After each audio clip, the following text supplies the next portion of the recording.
Okay, good afternoon, Dan. Thanks for joining me in the pub, which is our product update briefing. We've been back from San Francisco for 2 weeks now, and it's been a busy couple of weeks. It has, yeah. Thanks for having me there, Adam. It has been a busy few weeks, which was anticipated because it was a big event with all these new features coming along. So it's just unpacking them and just for myself, just understanding how this would benefit our clients. Absolutely, and HubSpot haven't taken it easy since inbound. There's been plenty of updates coming out. I think around 30 this week alone. I think so. Certainly, they're still coming thick and fast. They sure are, but that's it's a good problem to have. It is indeed. So let's jump straight into it then. And we've picked out a few of our favorite betas that are in public beta that have been updated this week. So they're not necessarily been released this week, but they've at least had some form of update this week. And we're going to kick things off with the in-person meeting note taker, which I can share what that looks like. So what this is if you have the HubSpot app, unfortunately at the moment iOS only, so it's all right for us iPhone users, you can actually record an in-person meeting for the note taker. So what it will do is it will record and basically transcribe in the app what's been discussed in the meeting, and then it will produce the meeting notes, which you can then either copy and email out to people afterwards. But it doesn't store the actual recording. So it is literally just a note taker, but quite a useful one for reps that are out and about on the road. What do you make of this one? Yeah, I like this one.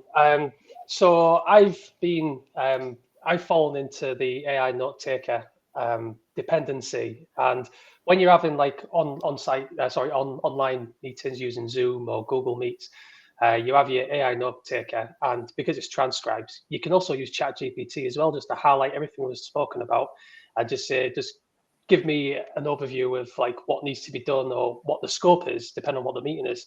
But when you meet someone in person, you've got to go back to the old-fashioned way and use your noggin, and just remember like what was said. And for me with meetings there, Adam, I don't like sitting there with a notepad and just like taking notes. I feel less engaged. So having this ability, just having this on the side, just sitting back and just enjoying the conversation and just learning more from them.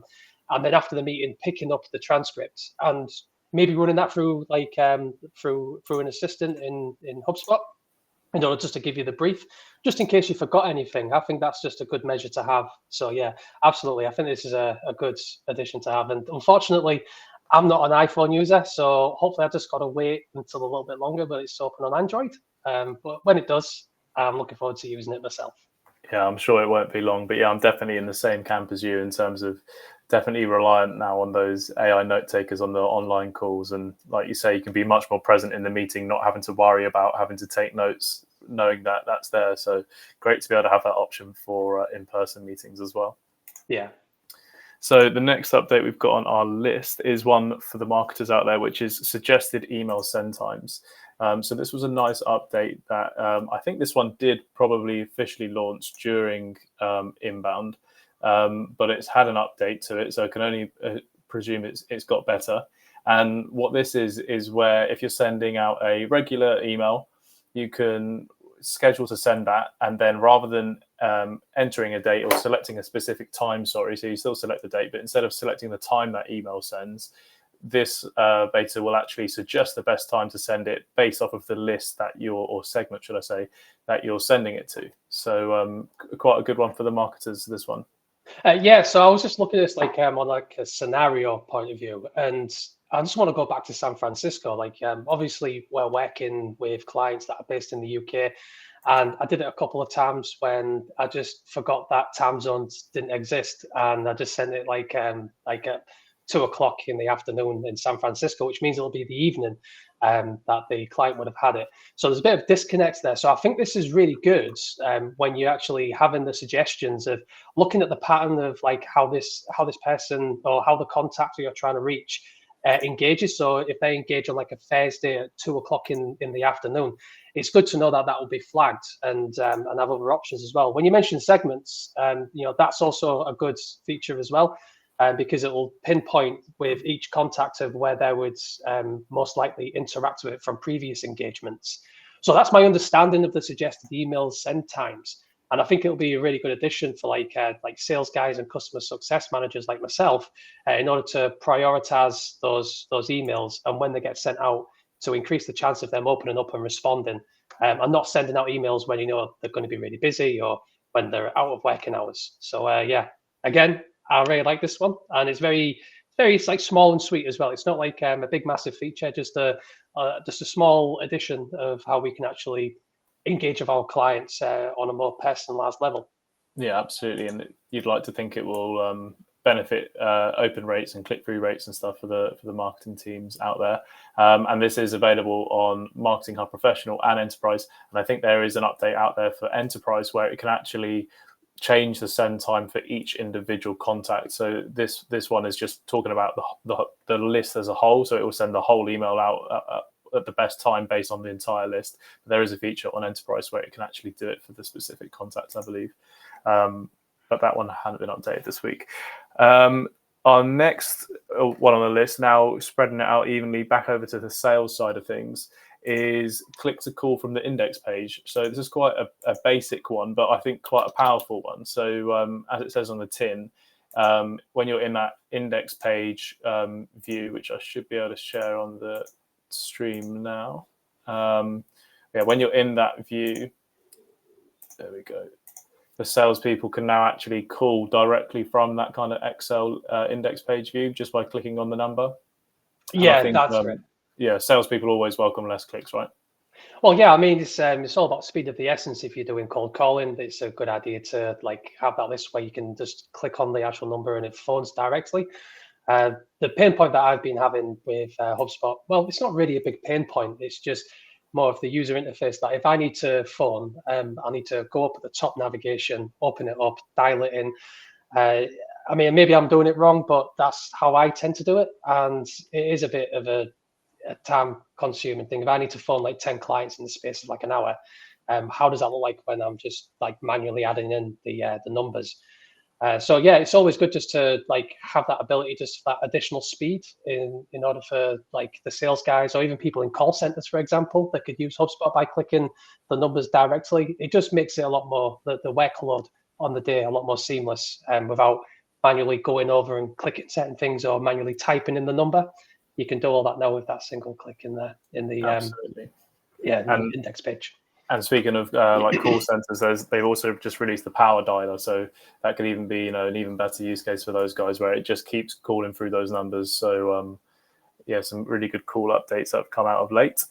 Our next update is looking at workflow. You can now register a contact to a marketing event via a workflow, which probably doesn't mean too much to yourself, Dan, in customer success, but for us admins and marketers at heart, that's a lifesaver in terms of not now having to use an API to be able to register a contact to a marketing event. So yeah, that makes life a lot easier. So a nice short and sweet update there.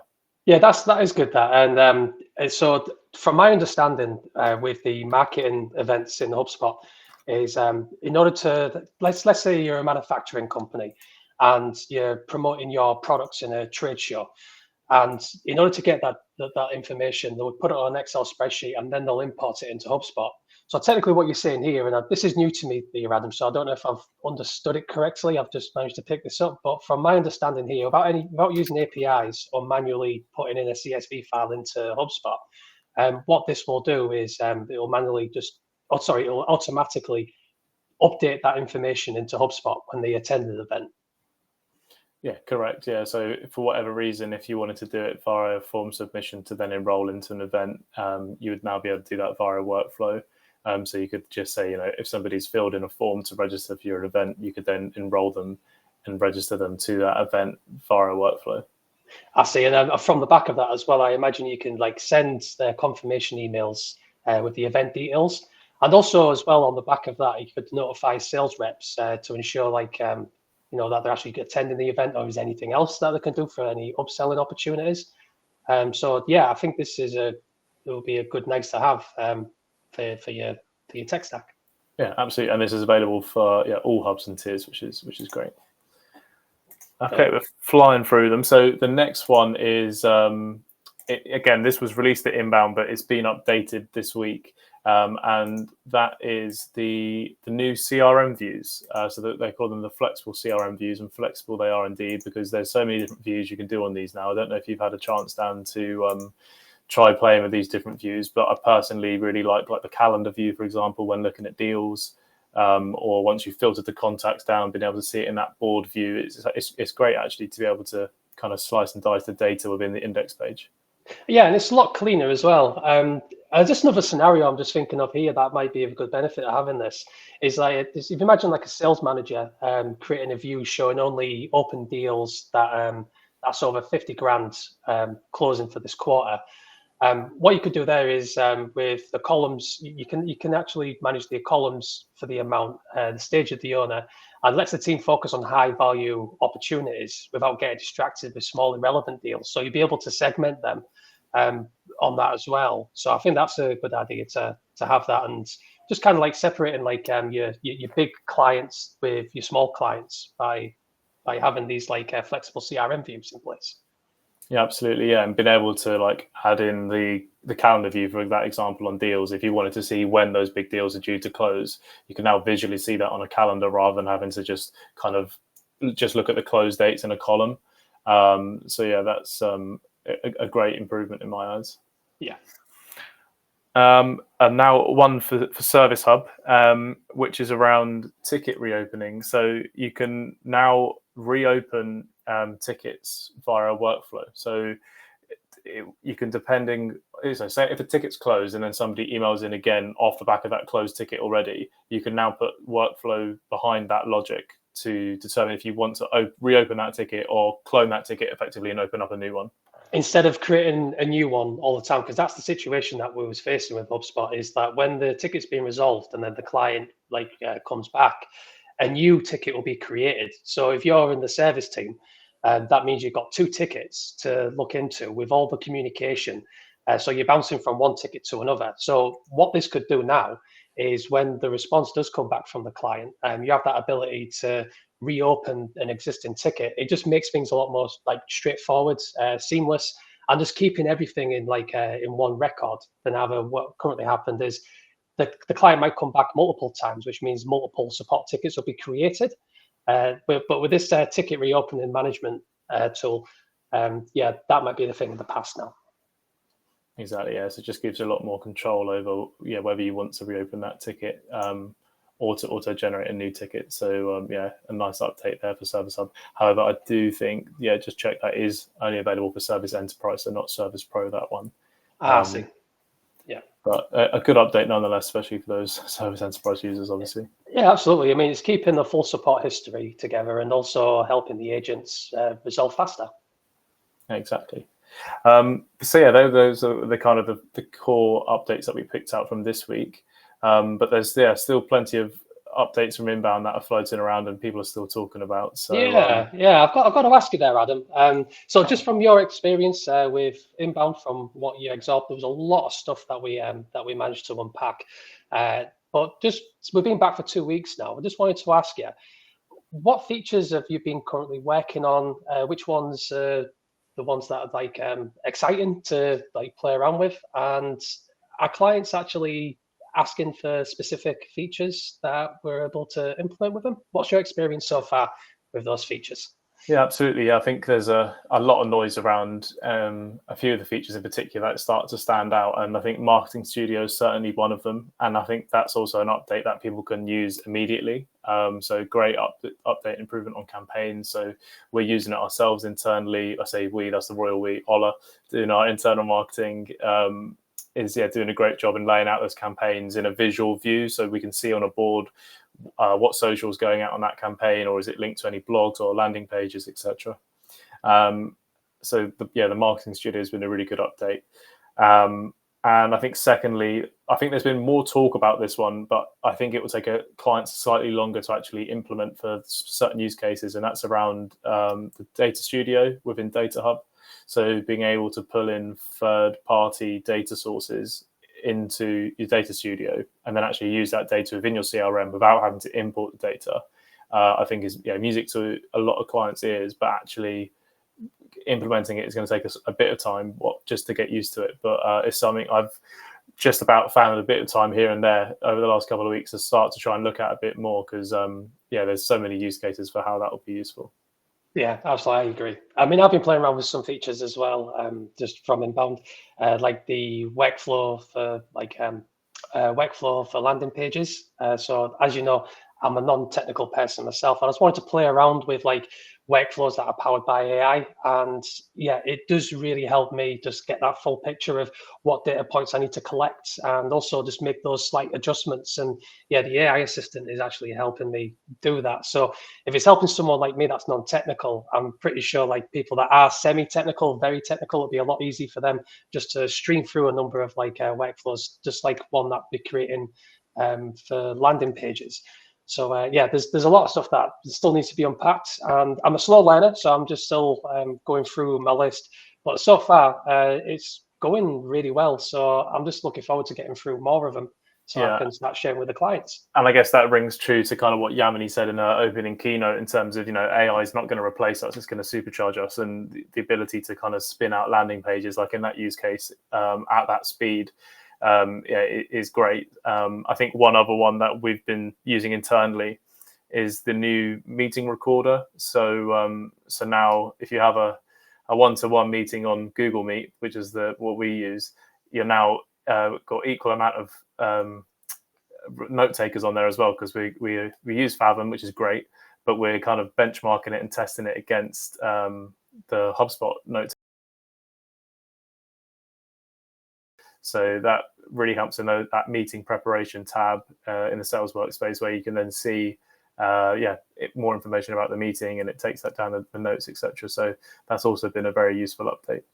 Yeah, and keep in mind as well that this is new, and as you know, with like HubSpot, like when something is new, you'd give it a bit more time, testing, playing, complaints coming from like partners such as ourselves in order to make it better.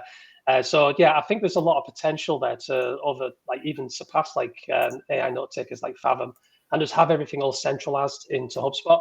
So yeah, I'll be really looking forward to seeing the additional improvements on the roadmap for that feature.